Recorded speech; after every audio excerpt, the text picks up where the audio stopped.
Hello everyone, welcome to Astro's Biology. In today's video lecture, I'll be telling you the last month strategy for DBT BET JRF 2021. So let's begin.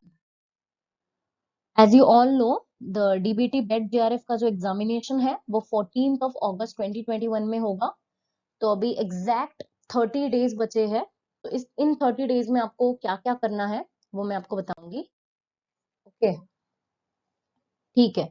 मैंने इसके पहले एक video lecture बनाया है जिसमें मैंने important modules discuss किए हैं और कुछ इंपॉर्टेंट टॉपिक्स बताए हैं जो आपको डीबीटी बेट जेआरएफ के लिए प्रिपेयर करने हैं.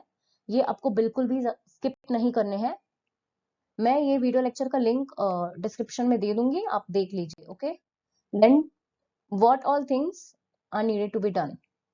ओके, सो सबसे पहले आपको वेरी इंपॉर्टेंट टॉपिक्स जो मैंने अपने प्रीवियस पीपीटी में प्रीवियस वीडियो में जो मैंने आपको इंपॉर्टेंट टॉपिक्स बताए थे आपको वो सारे कवर करने हैं. देन उसमें मैंने आपको कुछ इंपॉर्टेंट सीएसआई मॉड्यूल्स भी बताए हैं.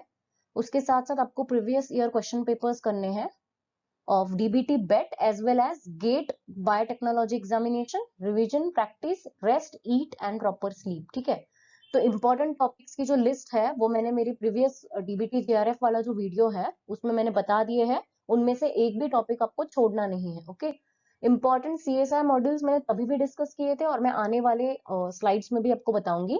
देन ये जो प्रीवियस ईयर क्वेश्चन पेपर्स है आप ये डाउनलोड कर सकते हैं मेरे टेलीग्राम चैनल से, एस्ट्रोस बायोलॉजी नेम है जिसका. ओके, तो ये सारी चीजें आपको करनी है. ओके, अब मैं आपको इंपॉर्टेंट मॉड्यूल्स बताऊंगी. तो जेनेटिक्स आपको करना है, then molecular biology, then methods in biology, जितनी भी टेक्निक्स है, देन अप्लाइड बायोलॉजी आपको करना है, biochemistry, cell biology, cell signalling and immunology. ये जितने भी सारे मॉड्यूल्स है ये सीएसआर नेट के और डीबीटी बेट के कॉमन जो मॉड्यूल्स है इनको आपको बिल्कुल भी स्किप नहीं करना है. ओके, देन हाँ, तो अभी आपका जो प्रिपरेशन होगा वो डीबीटी प्लस सीएसआर नेट का भी होगा क्योंकि अभी सीएसआर नेट का भी अनाउंसमेंट कभी भी हो सकता है. तो आपको साइमल्टेनियस प्रिपरेशन करना बहुत ज्यादा इंपॉर्टेंट है. ओके, तो आपको जेनेटिक्स है, मॉल बायो है, methods in biology, applied biology, biochemistry, cell biology, cell signalling and immunology, ये कुछ 7 to 8 मॉड्यूल्स ऐसे हैं जो आपको करने हैं. ओके, ठीक है, तो उतने इंपॉर्टेंट टॉपिक्स एंड उतने मॉड्यूल्स आपको इन 30 डेज में तो कंपलसरी करना है. ठीक है, आपको पीवाईक्यूज सॉल्व करने हैं एवरी 2 to 3 डेज. आपको प्रीवियस ईयर क्वेश्चन पेपर्स मिल जाएंगे मेरे एस्ट्रोस बायोलॉजी चैनल पे. मैंने 2008 से लेके 2020 तक के सारे क्वेश्चन पेपर्स और विद आंसर की वहां पे अपलोड किए हैं. ओके, देन आपको मॉड्यूल्स जो है जो मैंने आपको बताया उनका रिविजन करना है 2 डेज पर मॉड्यूल के हिसाब से. ठीक है, then last week of the examination आपको सिर्फ रिवीजन करना है, कोई न्यू टॉपिक्स नहीं करने हैं. देन आपको चार्ट्स एंड टेबल्स बनाने हैं, जितने भी इंपॉर्टेंट फॉर्मूलेज है. डीबीटी के लिए बहुत सारे न्यूमेरिकल्स पे क्वेश्चंस आते हैं, मैंने सारे इंपॉर्टेंट टॉपिक्स आपको बता दिए हैं. वो सारों का आपको चार्ट्स एंड टेबल्स बना के लगाना है. ओके, तो विद इन 20 to 24 डेज आपका स्टडी का पार्ट कंप्लीट हो जाएगा जो ये मॉड्यूल रिवीजन वाला पार्ट है, along with analysing yourself with PYQs. Every 2 to 3 days आपको पीवाईक्यूज करने हैं. सी, ये रिवीजन और पीवाईक्यूज यही की है, ये इन्हीं से आपका एग्जामिनेशन क्लियर होगा. देन लास्ट वीक में आपको रिवीजन करना है एंड मॉक टेस्ट देना है अगर अवेलेबल है या फिर आपसे पॉसिबल हो तो करना है. Okay, then before examination day, this is really very important. Before examination day, you have to relax and don't overload. You have to revise charts and tables जो अपने यहाँ बनाए हैं. ओके, उनको आपको रिविजन करना है, सारे इंपॉर्टेंट फॉर्मूलेज वगैरह आपको देख के जाना है. ओके, देन आपको लास्ट मिनट स्ट्रेस कैसे मैनेज करना है. ठीक है, turn on the timer and start solving PYQs, previous year question papers, और आपको एनालाइज करना है. और आपको बैठना कब है? 3 to 6 PM, जिस टाइम पे आपका एक्चुअल एग्जामिनेशन होगा. ठीक है, आपको एनालाइज करना है कि आप पार्ट 2 में 150 क्वेश्चंस में से 50 क्वेश्चंस करेक्ट चूज कर पाते हो या नहीं. ओके, आपको न्यूमेरिकल्स एवरीडे प्रैक्टिस करना है. ठीक है, देन आपको स्ट्रेस नहीं लेना है, स्टडी करना है. Okay, don't forget to revise. ठीक है, रिवीजन एंड पीवाईक्यूज मैं आपको पहले भी बता रही हूँ, revision and paper solving are the keys to qualify this examination. मैंने भी एग्जामिनेशन ऐसे ही क्लियर किया था.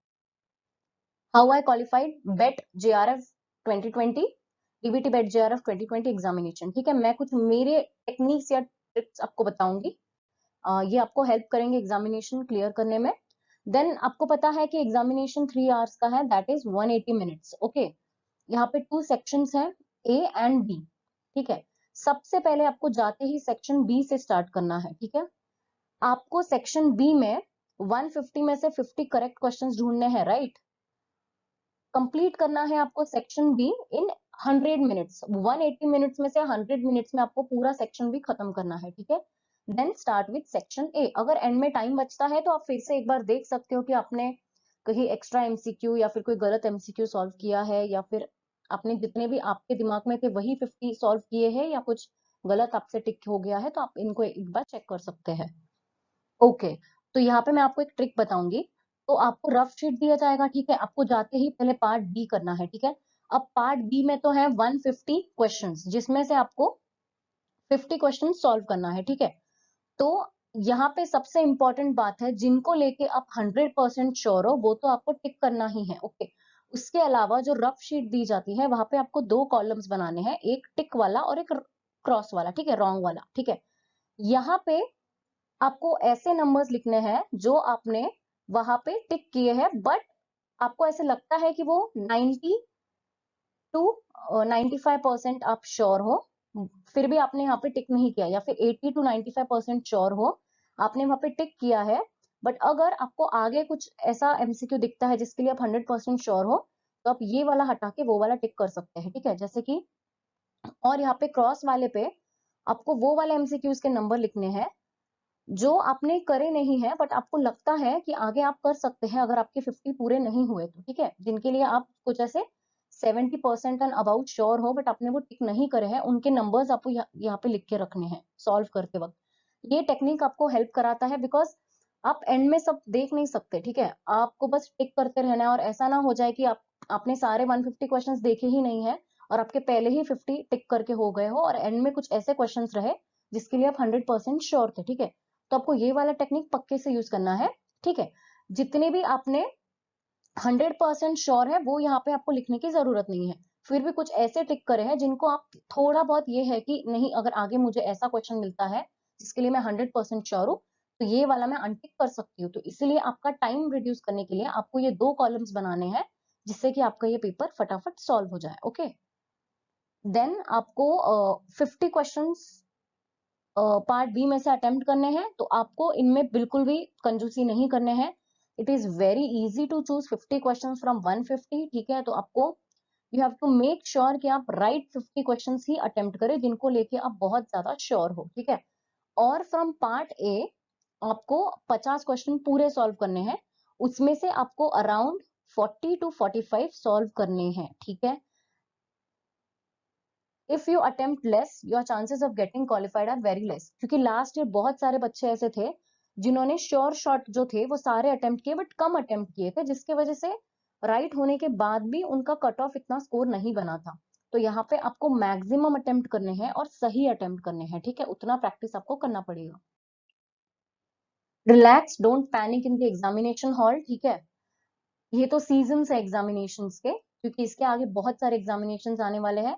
ये आपका लास्ट एग्जामिनेशन नहीं है, बाकी एग्जामिनेशन ऑन दी वे है। ठीक है, तो आप सब रेडी हो या नहीं, आपको ये 30 डेज में अच्छे से करना है। ठीक है, ऑल द बेस्ट गाइस। तो ये 30 डेज का जो प्रिपरेशन है आपको ये अच्छे तरीके से फॉलो करना है, एंड आई एम 100% श्योर आपका ये डीबीटी बेट जेआरएफ क्वालिफाई हो जाएगा। ओके, अगर आपको इसके अलावा भी और कोई क्वेरीज या कोई डाउट्स हो तो आप मुझे कमेंट सेक्शन में पूछ सकते हैं, या फिर आप मुझे ईमेल कर सकते हैं। ठीक है, for more such videos please subscribe Astros biology, follow me on Instagram, please like, comment and share with your friends. Thank you.